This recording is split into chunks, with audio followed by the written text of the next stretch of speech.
నమస్కారం. నా పేరు కోన ఆంజనేయ కుమార్. నేను ఏపీ గ్రామ రెవెన్యూ అధికారుల సంఘానికి రాష్ట్రానికి అధ్యక్షుడిగా ఉన్నాను. ఈరోజు ఏదైతే ఎన్డీఏ కూటమి అభ్యర్థిగా నారా చంద్రబాబు నాయుడు గారు ముఖ్యమంత్రిగా ప్రమాణ స్వీకారం చేశారు. అలాగే పవన్ కళ్యాణ్ గారు డిప్యూటీ సీఎంగా పవన్ కళ్యాణ్ చేశారు. వీరిద్దరికి కూడా ఉద్యోగస్తుల పక్షాన శుభాకాంక్షలు అభినందనలు తెలియజేస్తున్నాం. గ్రామ రెవెన్యూ అధికారుల తరఫున వీరిద్దరికి కూడా శుభాకాంక్షలు అభినందనలు తెలియజేస్తున్నాం. ఈ గత ప్రభుత్వం పోవటానికి కారణాలు ఒక 20% దాకా ఉద్యోగస్తులే. ఎందుకంటే ఉద్యోగస్తులు ఒక్కడే కాదు, వాళ్ళ ఫ్యామిలీస్ ఉంటాయి, వాళ్ళ చుట్టాలు ఉంటారు, వాళ్ళ ఫ్రెండ్స్ ఉంటారు.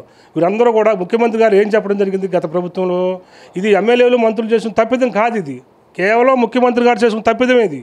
ఎందుకంటే ఆయన ఎక్కడ చెప్పినా, మీటింగ్లో చెప్పినా, ఎమ్మెల్యేలు చెప్పినా, మంత్రులు చెప్పినా మీ కుటుంబంలో మంచి జరిగితే ఓట్లు వేయమని చెప్పారు.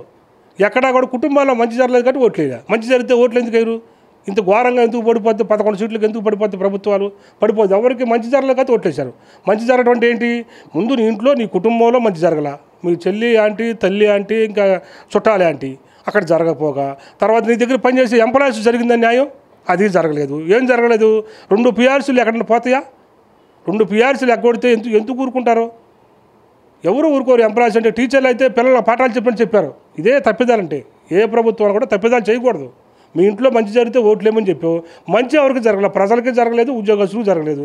అక్కడ డ్రాబ్యాక్. మీకు 40% ఓటు ఉందంటే కొంతవరకు వేసారు, కానీ మిగతా 10% ఓట్లు వేయాలంటే ఏం చేయాలి? నువ్వు నీ దగ్గర పనిచేసే ఉద్యోగస్తులు నువ్వు ఆకట్టుకుంటే నువ్వే గెలిచేవాడు. కానీ నువ్వు ఎక్కడా కూడా న్యాయం చేయలేదు కాబట్టి గత ప్రభుత్వాలు ఓడిపోవడం జరిగింది. ఏ ప్రభుత్వం అయినా సరే ముందు మన కుటుంబాన్ని చూసుకోవాలి, తర్వాత మన దగ్గర పనిచేసే కుటుంబాలను న్యాయం చేస్తే మనకి మనుగడ ఉంటుందని ఎవరైనా జగమెరిగిన సత్యం అది. అలాంటి సందర్భంలో ఈ రోజున ఏదైతే కూటమి ప్రభుత్వం ఏర్పడిందో వారందరూ కూడా గ్రామ రెవెన్యూ అధికారుల తరఫున శుభాకాంక్షలు, అభినందనలు తెలియజేస్తున్నాం. ఈరోజు ఏదైతే మా బందరకు సంబంధించి కొల్లూరు రవీంద్ర గారికి సెకండ్ టైము, 2వ టర్మ్, ఫస్ట్ సారి మంత్రి చేశాడు.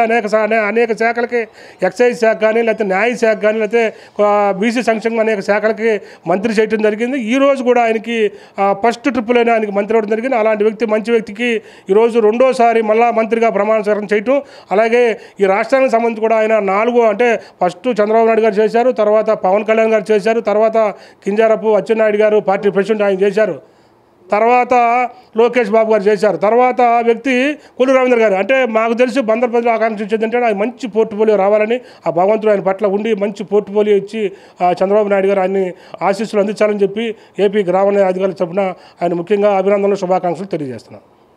నమస్తే ఫ్రెండ్స్, నేను మీ రూపిణి. మీ అందరూ చాణక్య ఛానల్లో వీడియోస్ చూస్తున్నారు కానీ వాటికి లైక్ చేయట్లేదు అండ్ సబ్స్క్రైబ్ చేయడం మర్చిపోతున్నారు. మీరు కనుక చాణక్య ఛానల్కి సబ్స్క్రైబ్ చేస్తే మాకు ఇంకా మంచి వీడియోస్ని, న్యూసెస్ని చేయడానికి మాకు మోటివేషన్ ఉంటుంది. Thank you and don't forget to subscribe Chanakya channel.